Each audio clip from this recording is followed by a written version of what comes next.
টেনে হিচড়ে নানা চেষ্টা করে অবশেষে বাংলাদেশ দল সফল হলো। অবশেষে they are able to be beaten, able to be defeated, and they are able to ensure that they are not the competitor of India in the finals. যেভাবে পাকিস্তানের বিপক্ষে বাংলাদেশ পরাজিত হলো, যেভাবে লজ্জার হারকে বরণ করে নিল, যেভাবে বাংলাদেশ নাথিং ব্যাটিং অ্যাপ্রোচে 135-এর টার্গেট ক্রস করতে ব্যর্থ হলো, এটা ভাই চিন্তার বাইরে। একটা দলের ক্রিকেটাররা আসছেন, এসেই ছক্কা মারার চেষ্টা করছেন এবং তাদের অ্যাপ্রোচ দেখে মনে হচ্ছে যে তারা চেস করছেন 170-80 রান। সুনীল গাভাস্কার ধারাভাষ্য কক্ষ থেকে এটাই বলেছেন। প্রথম 10 ওভারে 5টা ছক্কা মেরেছেন বাংলাদেশের ব্যাটাররা, তার মধ্যে 4 জনই আউট হয়ে গেছেন। কিন্তু এই 5 ছক্কা মারার পরেও দলের রান 60 পেরোয় না। 10 ওভার মানে 60 বলের খেলা শেষে বাংলাদেশের স্কোর দাঁড়ায় 58। এই পরাজয়ের জন্য কাকে দায়ী করবেন, কাকে দায় দেবেন? অনেকগুলো রিজনস রয়েছে। যখন দলের রান 73, 5 উইকেট চলে গেছে, তখনও প্রায় 7 ওভারের খেলা বাকি রয়েছে। ক্যাপ্টেন জাকের আলী যেই শটটা খেললেন, যেভাবে আউট হলেন, স্ট্যাম্প ছেড়ে দিলেন, লেগ স্ট্যাম্পেরও 1 ফিট দূরে চলে গেলেন, আর বল হচ্ছে অফ স্ট্যাম্পের মোটামুটি 24 ইঞ্চি দূরে।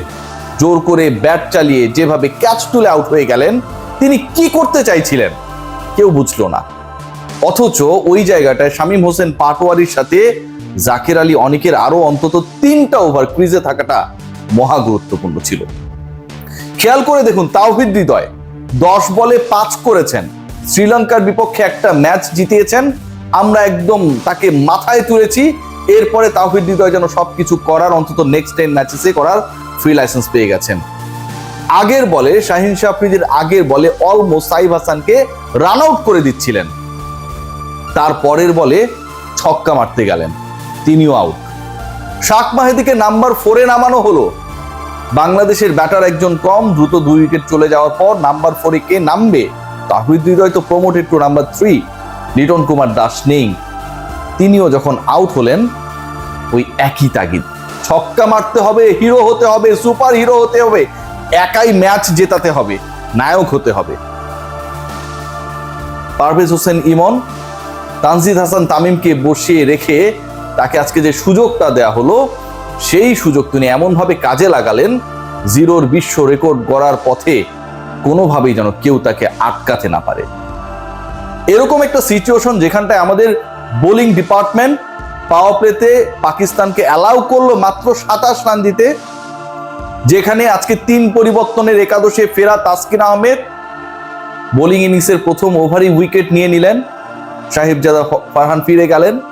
দ্বিতীয় ওভারে শাক বোল করতে এসলেন, শাকের প্রথম ওভারই উইকেট, এবং বাংলাদেশের প্রথম 2 ওভারই পাকিস্তানের 2 উইকেট নেই।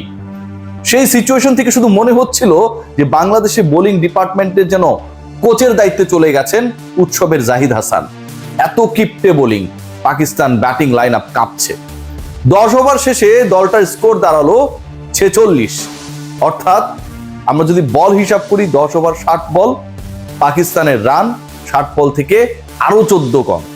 বাংলাদেশ যেই দলটা 10 ওভার শেষে 58 করেছিল, পাকিস্তানের সেই সিচুয়েশনে ছিল 46। যেই বাংলাদেশ শেষ পর্যন্ত 135 ক্রস করতে পারলো না, সেই পাকিস্তান, প্রথম 10 ওভারে 46 করা পাকিস্তান, প্রথম 10 ওভারে 46 রানে 4 উইকেট হারানো পাকিস্তান, টপ 4 ব্যাটার হারানো পাকিস্তান, শেষ 10 ওভারে তুলল 89 রান। সেখান থেকেও যেন বাংলাদেশ কোনো শিক্ষা নিল না যে তাদের আগের ইনিংসে যেই দলটা ব্যাট করলো, ধ্বংসস্তূপ থেকে যারা একটা চ্যালেঞ্জিং টোটাল বাংলাদেশের দিকে ছুড়ে দিল, কোন অ্যাপ্রোচে তারা খেললো, সেটাও যেন বাংলাদেশের ক্রিকেটাররা, ওই 11 ক্রিকেটার মাঠে থেকেও দেখেন না। জাকের আলী অনিক পাকিস্তানকে অ্যালাউ করার ক্ষেত্রে, এত রান করার ক্ষেত্রে, কিংবা বাংলাদেশকে চেপে ধরার ক্ষেত্রে ব্যাটিং ইনিংসে অনবদ্য একটা ভূমিকা পালন করেছেন। এর আগে আমরা দেখেছিলাম যে শ্রীলঙ্কা ম্যাচে ব্যাটে বলের সংযোগ করতে পারছিলেন না, ক্যাপ্টেন হয়ে গেছেন, ছক্কা মারা খুব বেশি গুরুত্বপূর্ণ না। এরপরে আজকে অনেক জায়গায় দেখলাম যে রেডি প্রোডাক্টের অনেক প্রশংসা হচ্ছে। 18তম ওভারে নিয়ে আসা হলো বোলিং করার জন্য শাক মেহেদিকে। যখন পাকিস্তানি ব্যাটাররা থিতু হওয়ার চেষ্টা করেছে, যখন পাকিস্তান তাদের ইনিংস বিল্ড আপের চেষ্টা করছে এবং যখন আক্ষরিক অর্থেই শাক মাহাদির বল খেলতে প্রবলেমে পড়ছে, ঠিক সেই শাক মাহাদিকে রাখা হলো 18তম ওভার পর্যন্ত। সেই ওভারে এসে তিনি 13 রান দিলেন। খেয়াল করে দেখুন বাংলাদেশের ক্যাচিং, বাংলাদেশের ফিল্ডিং, শুরুতে অসাধারণ পয়েন্টে রিশাদ ক্যাচ নিলেন, তাসকিনের বলে সেই ক্যাচে বাংলাদেশ নামে একটা দারুণ উড়ন্ত মোমেন্টাম পেল। পরের ক্যাচটাও মিডনে রিশাদের অসাধারণ ক্যাপচার। এরপর রিশাদ 7ম আর 9ম ওভারে এসে নিজেই 2 উইকেট নিলেন। ফাকর জামান যখন ডেঞ্জারাস হওয়ার চেষ্টা করছিল কিংবা তালাতকে ফেরানো, বাংলাদেশকে দারুণ একটা মোমেন্টাম দেয়া, পাকিস্তানের স্কোর 100 ছুতে পারবে কি পারবে না পুরো জায়গায় এই কনফিউশনটা ক্রিয়েট করার ক্ষেত্রে he played a big role. প্রথম 2 উইকেট পতনে 2টা ক্যাচ তার, পরের 2 উইকেট নিয়েছেন তিনি নিজেই। রিশাদ হোসেন যেই মোমেন্টামটা ক্রিয়েট করেছিলেন, পরবর্তী সময় সেটাকে ক্যারি আউট করেছে তাসকিন আহমেদরা। শেষ পর্যন্ত শেষ 10 ওভারে 89 তোলার ক্ষেত্রে কখনো ক্যাচ ছেড়েছেন শাক মাহেদি, কখনো ক্যাচ ছেড়েছেন পারভেজ হোসেন ইমন, কখনো 2 ব্যাটসম্যান একই প্রান্তে চলে যাবার পরও ফিল্ডার যেন দেখছিলেন না যে থ্রোটা কোথায় করতে হবে। শাহিন শাহ আফ্রিদি লাইভ পাবার পর আরো প্রায় 20টা রানের কাছাকাছি যোগ করলেন।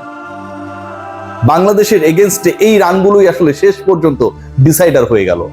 ভাবতে পারুন 2018 সালের পর এশিয়া কাপে আরো একটা ফাইনাল খেলার দ্বার প্রান্তে থেকেও ডু অর ডাই ম্যাচে সেমিফাইনাল, বলা হচ্ছে অঘোষিত সেমিফাইনাল, সেরকম একটা মোমেন্টামে থাকার পরও এই বাংলাদেশ শেষ পর্যন্ত পারলো না।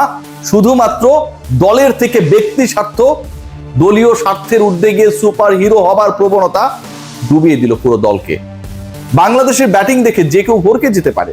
পাকিস্তানের রানস কত সেটা যদি আপনি জাস্ট হাইড করে রাখেন অথবা এমন কাউকে জিজ্ঞেস করেন যে প্রতিপক্ষ কত রান করেছে, দেখার দরকার নেই বাংলাদেশ এভাবে ব্যাট করেছে। স্ট্যাম্প থেকে সরে গেছে, ছক্কা মারতে গেছে, তুলে মেরেছে, ক্যাচ দিয়ে আউট হয়েছে। রিভার্স করতেই হবে আমার প্রিয় শামীম হোসেন পাটোয়ারিকে, তিনি থাকলেই হয়তো বাংলাদেশ ম্যাচটা জিতে যেত। করতেই হবে। বোঝা যাচ্ছিল যে পরের বলটা শাহিন শাহ আফ্রিদি স্লোয়ার মারবেন। ধারাভাষ্যকাররা বলছেন, কোচের অ্যাপ্রোচ বলছে আমার ব্যাটার যে প্রান্তে ফেস করবেন শাহিন আফ্রিদিকে, তিনি রিভার্স করতে গেলেন। এই যে একটা সিচুয়েশন, এই যে স্বপ্নভঙ্গ, এই যে এককভাবে হিরো হবার চেষ্টা, এটা আসলে বাংলাদেশ দলকে কখনো বড় করে নাই। মনে আছে মুশফিক মাহমুদুল্লাহ তীরে এসে তরি ডুবিয়েছিলেন ভারতের এগেনস্টে, শেষ পর্যন্ত বাংলাদেশ ওই ম্যাচটা জিততে পারে নাই।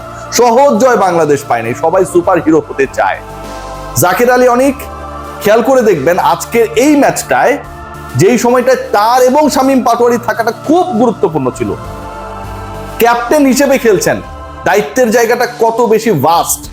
একটা বারের জন্য ফিল করলেন না যে তিনি যে আগলি শট খেলে আউট হলেন, পুরো বাংলাদেশকে আসলে এই শটটাই ডোবানোর জন্য যথেষ্ট ছিল।